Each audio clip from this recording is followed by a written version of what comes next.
O BNG amósase contrario ao traslado do CIM ao entender que non se trata dun servizo municipal máis. O Grupo Municipal Nacionalista considera a decisión un paso atrás, xa que se abandona un edificio no que se garante a intimidade e confidencialidade das mulleres vítimas da violencia machista. É un edificio que foi rehabilitado para que cumplise as condicións e as premisas que establece o decreto da Xunta para que poida ser CIM, ten que cumplir unhas condicións específicas de confidencialidade e de intimidade. É un edificio que está moi ben rehabilitado, un edificio que está pensado para o benestar das mulleres, para que cheguen ali, atopen un lugar apropiado, no que poidan atopar, sentirse en confianza.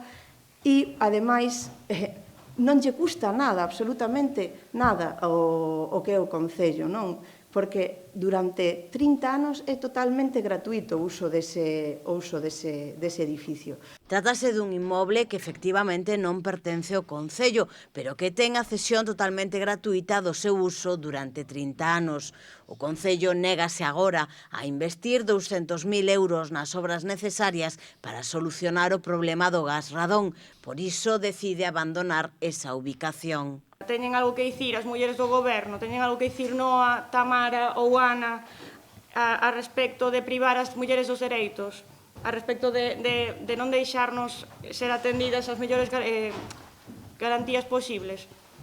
Non entendemos por que se avanza en retrocesos para as mulleres e como se ampara desde o goberno municipal toda esta situación, incluso coa impunidade de que nin elas mesmas son quen de paralo. As traballadoras serán realoxadas no edificio da Praza de San Martiño, algo que para o BNG pode provocar situacións non desexables. Como na Praza de San Martiño hai máis dependencias, podan coincidir cos seus maltratadores ou cos familiares dos maltratadores. E iso, desde logo, non é o que se persigue e por eso se buscou ese espazo tan singular, ese espazo que para nós é o espazo máis acaído.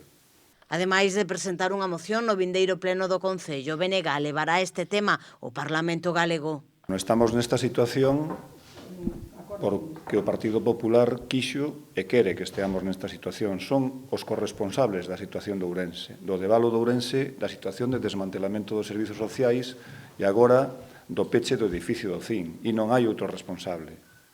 Hai un acordo asinado entre o Partido Popular e Democracia Ourensana que é a que permite esta situación de deterioro progresivo e absolutamente lamentable dos servizos sociais, dos servizos públicos no Concello.